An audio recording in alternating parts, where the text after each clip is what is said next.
podcasting's choice. From coast to coast, continent to continent, right here 24/7. PNR. Blueberry. This podcast is a member of the Blueberry Network. Blueberry. No E's. That's Blueberry, BLUBRRY.com. Blueberry.com.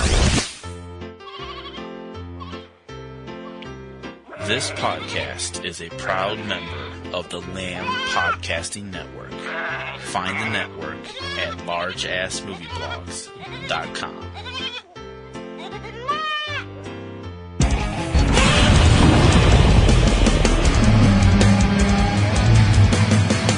The Big G, Tokyo Town, StompDown.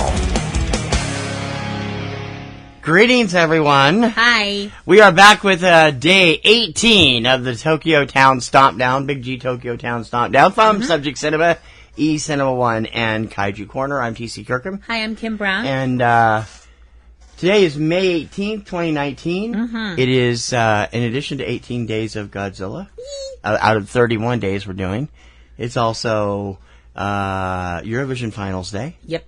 And the 39th anniversary of the eruption of Mount St. Helens. And Preakness Day. And the Preakness is being all kinds of stuff happening today. All kinds of stuff. All kinds of crazy stuff, which is perfect for today's movie, because if you thought that one we did yesterday, Godzilla vs. Biollante, was crazy, you ain't seen nothing yet, folks. We're up to 1991, and the third film in the Heisei series of Godzilla films, 18th overall, Godzilla vs. King Ghidorah. Yep.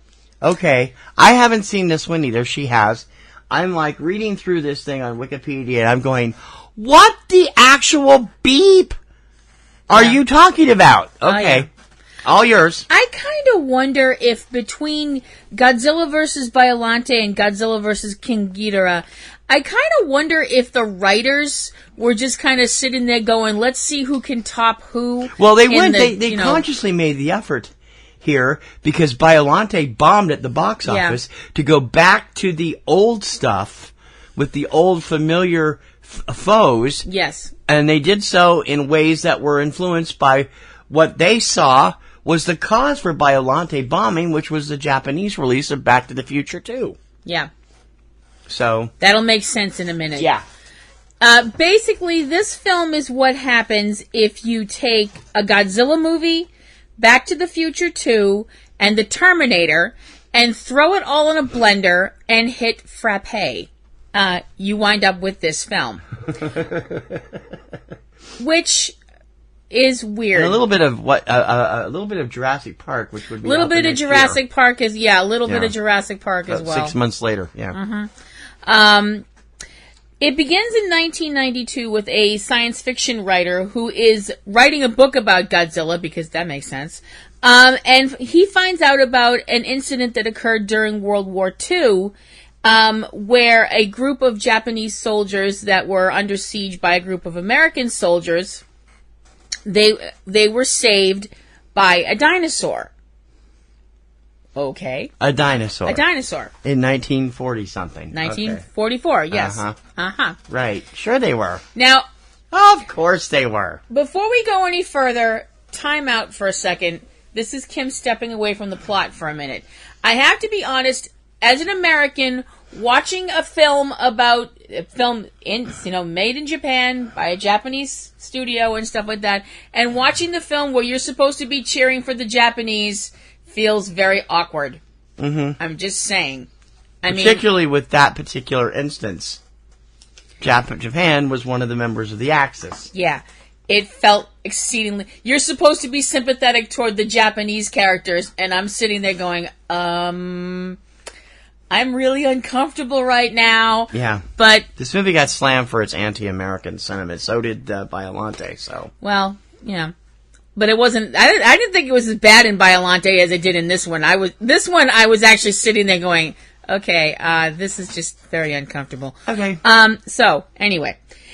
The writer, whose name is Kenshiro Teruzawa, his theory is that this dinosaur, which just appeared out of nowhere apparently, was the dinosaur that was mutated into becoming Godzilla because of the tests that were done with the hydrogen bomb on that same island, which makes about as much sense as anything else.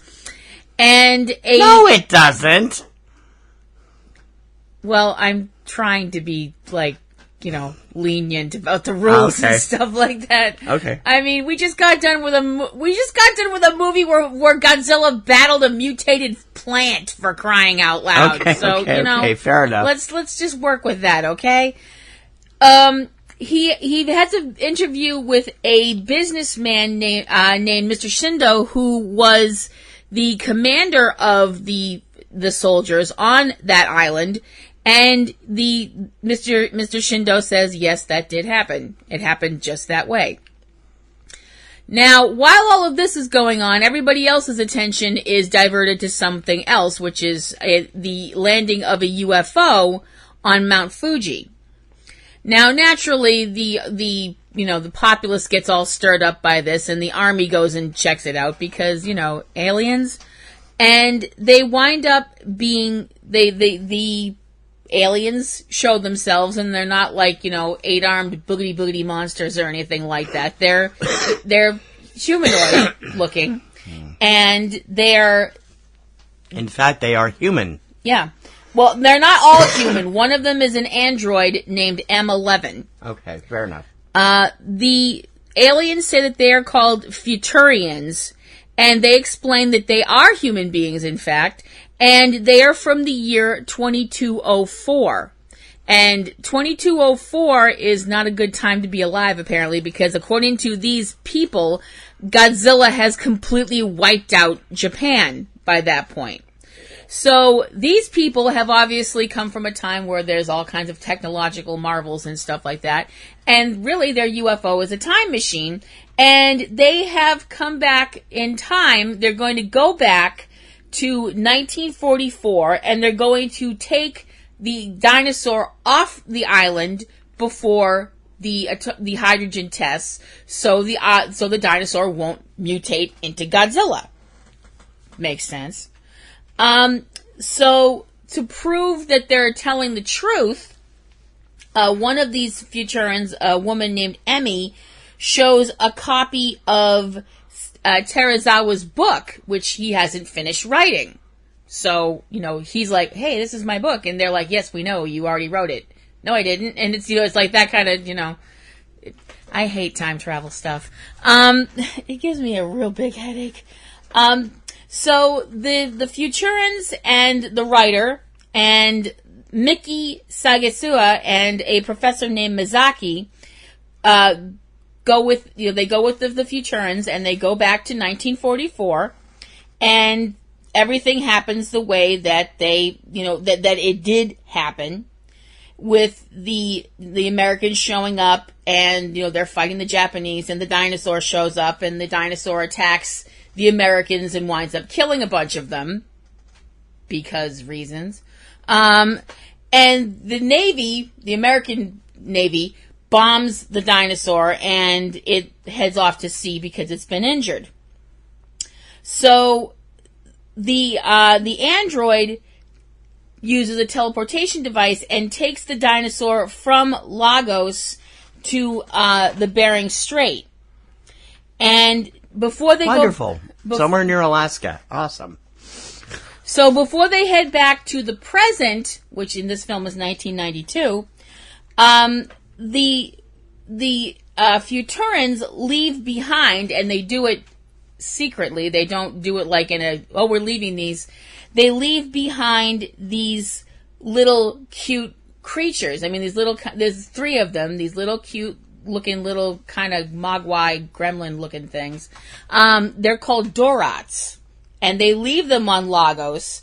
And the thing is, when Lagos is exposed to the hydrogen bomb, the Dorats are mutated, and they become one being that we've seen before, specifically King Ghidorah, or Ghidorah, depending on your translation, who all of a sudden appears in 1992 Japan.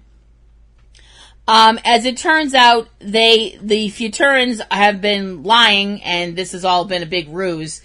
And they're like, telling Japan to surrender to them, or, Ghidorah is going to wreck Japan.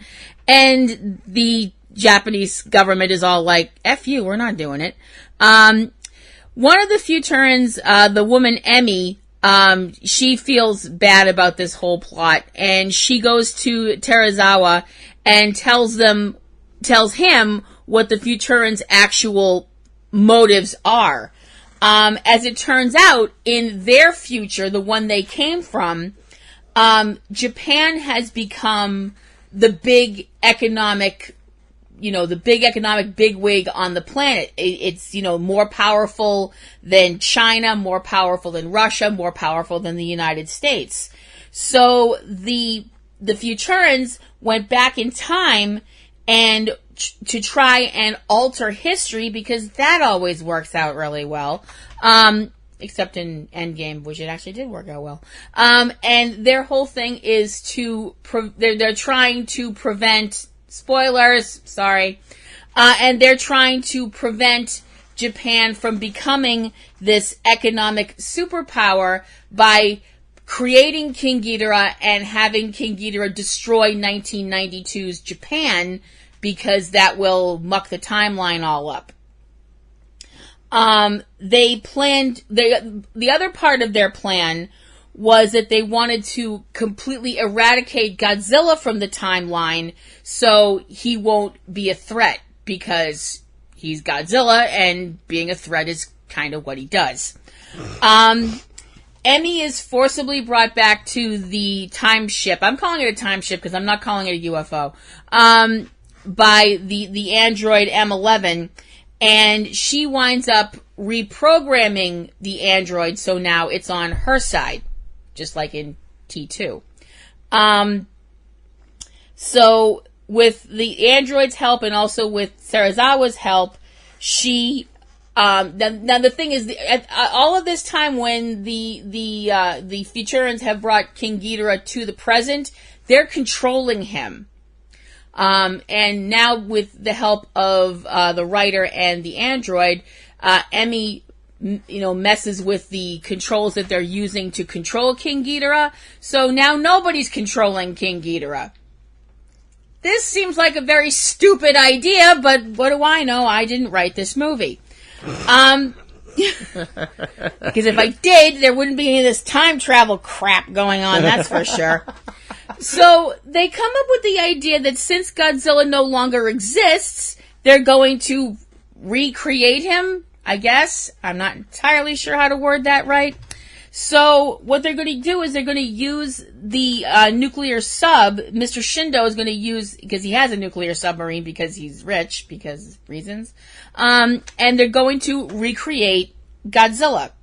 So they head to the Bering Strait, but it turns out that Godzilla's pretty okay. And he winds up wrecking the sub and winds up absorbing the radiation in the sub and becomes larger and becomes even more powerful than he was before.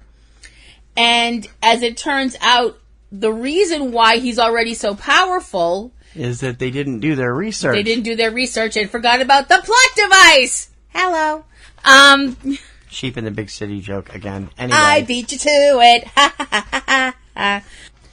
As it turns out, back in the 1970s, they find out that a Russian nuclear sub had sunk in the Bering Strait and released enough radiation that the dinosaur that had been sent forward in time mutated into being Godzilla anyway. It was inevitable. No, Thanos is inevitable.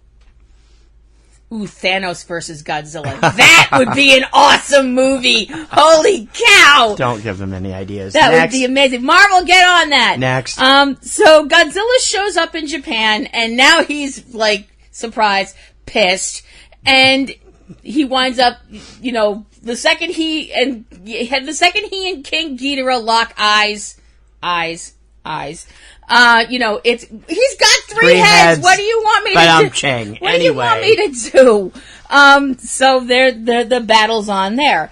The problem is that they're both equal on par when it comes to strength, and they're both all irradiated out the lang-lang, so they don't have, their attacks are just, they're hurting each other, but they're not killing each other.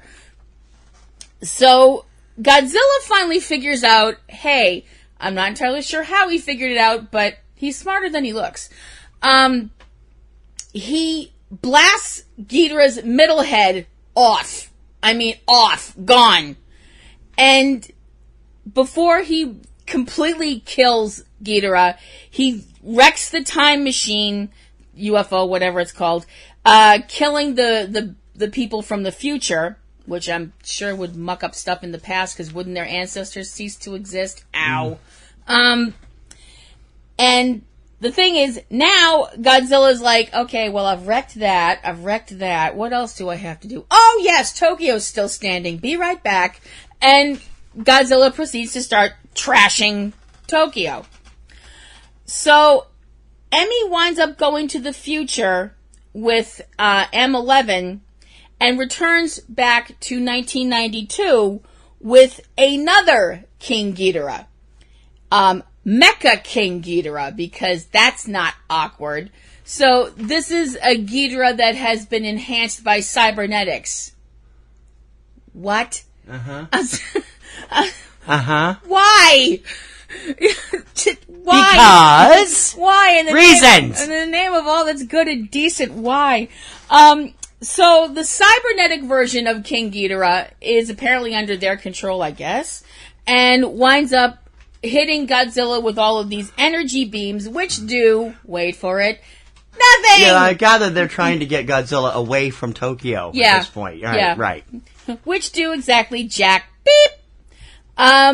So Godzilla gets annoyed. You'd be annoyed too if somebody's hitting you with energy rays, and starts breathing his atomic fire on Ghidorah, almost taking Ghidorah's head off again. Ghidorah manages to survive this somehow, but Godzilla winds up winning because it's his franchise, and, knocks Ghidorah to the ground. Emmy uses the ship's power to lift Godzilla up and drops both Godzilla and Ghidorah into the ocean. It's not the ship, it's M11. She's using M11. The ship's already been destroyed. Oh, yeah, that's right. I'm sorry. No, it's the other ship, the ship she came back in. Did she come in one? Okay. Yeah, she had to. Oh, okay. Because she came back from the future with Mecha King Ghidorah. Oh, right, that's right. Yeah, you're right. Sorry. Yeah, different ship. So she uses a tractor beam, for lack of a better word, and tosses Godzilla and King Ghidorah into the water. And she and M11 go back to the future. But before she goes back, she tells Terazawa that, in fact, she's a descendant of his.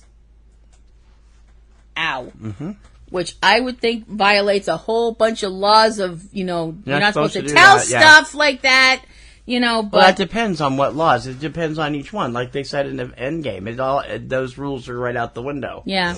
So I know, anyway, and vampires don't sparkle anywhere else but Stephanie Meyer's. Banner was very upfront with.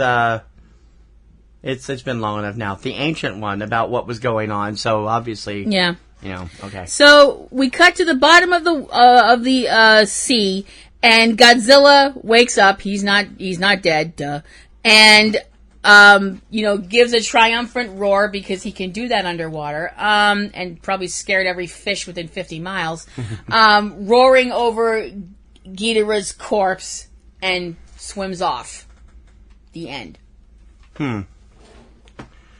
Lots of different opinions about this film. Blah. Critics didn't like it, but Watch Mojo, for those of you who are fans of Watch Mojo on YouTube, named it the second best Godzilla movie of all time. Keep in mind that they named Godzilla vs. Biollante number 1. I like Godzilla vs. Biollante. There were a lot of American slams on this one. Yeah. But, for the time and the place it was made, that makes more sense than it did in the Biollante movie, which were just American agents. Of course, they've had American representatives without using American names being the bad guy in the original Mothra, too. They just didn't call it America, but that was what it was they used based some on. Mission Impossible name country. Country that's next to Segovia and all these other fake, all these other fake places. If we keep dropping Marvel stuff, we really need to throw some DC stuff in here, too. Fair's fair. Godzilla hasn't visited Metropolis, has he? No. Or Gotham. Ooh. Oh, yes, Godzilla versus Batman. That'll last 2 seconds. No, screw that. Godzilla versus Superman. That would be awesome. Anyway. That would actually take 5 seconds, too. All I had to do is grab him by the tail, fling. That would be it. Even Ishiro Honda, the father of Godzilla, for lack of a better term, because he was the director of most of the films, criticized director Omori's choices in the way that the Americans were depicting, stating that the scene in question, where the dinosaur squished the American soldiers on the island, went, quote, too far, close quote. I understand that. I mean, I really do. But when you think about it, it also makes sense because they were opposite sides. They were. That's true. And each side thought they were right. That's also true. Japan, I don't know how Japan feels about what happened in World War II today. I don't know whether they feel that, it was wrong of them to get squished, or if they thought the people were too power hungry and it was right of them to get squished, but they still had to support them. Well, I don't know. Well, we've, our country has apologized for, the whole bombings of Hiroshima and Nagasaki, which, I'm sorry, I know this might piss some people off, but I think we should have, because those were civilians. Yeah. And, civilians are supposed to be off limits. That's not cool. Yeah. But just jumping back to the film, I think that, part of the reason that they did this, like you mentioned before, was the fact that Ghidorah was a familiar character. Mm-hmm. People already knew Ghidorah. Mm-hmm. And I think that going back to something that's familiar, that's never a bad idea if it's done well. Right.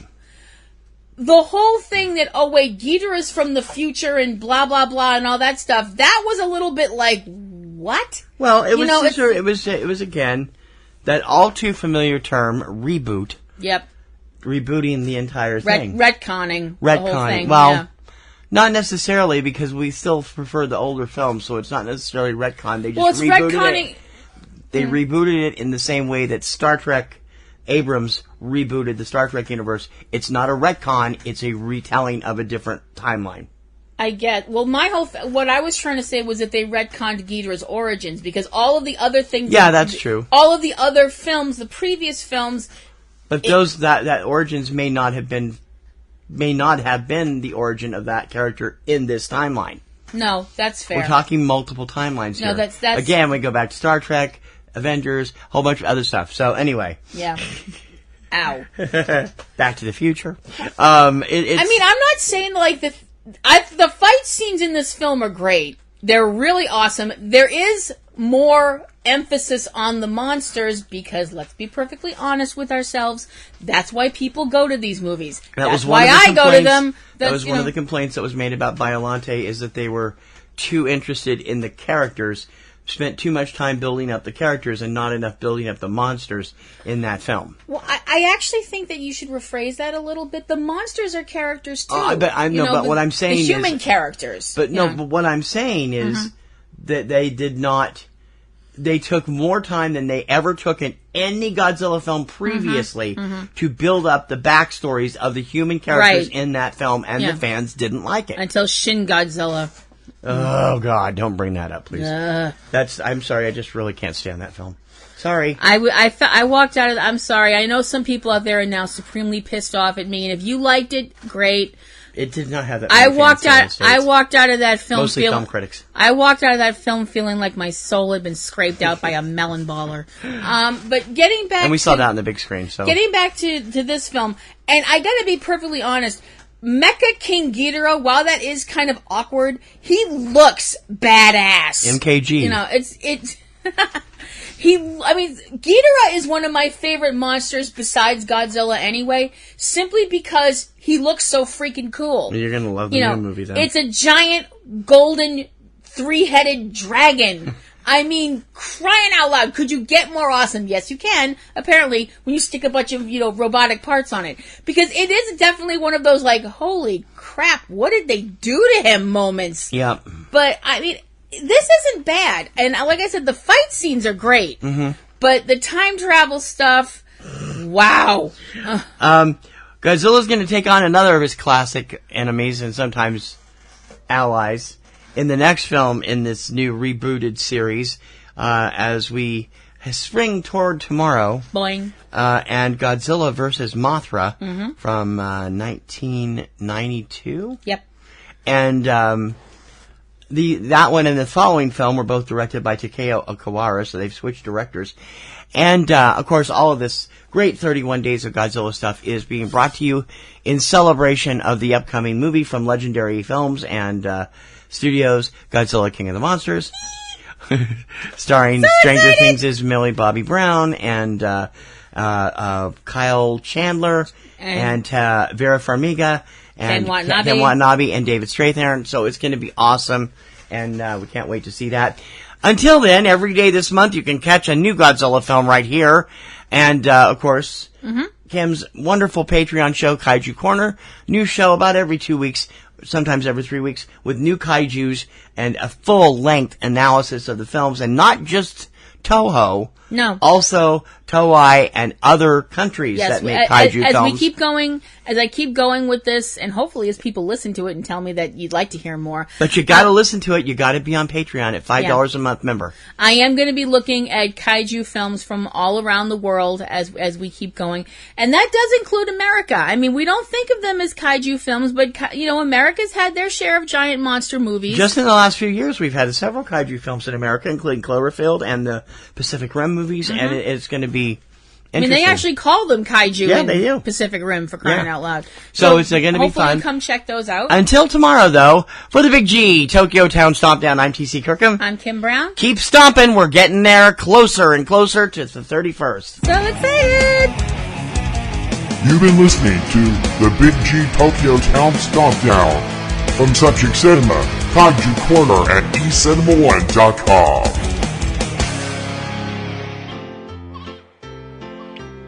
This podcast is a proud member of the Lamb Podcasting Network. Find the network at largeassmovieblogs.com.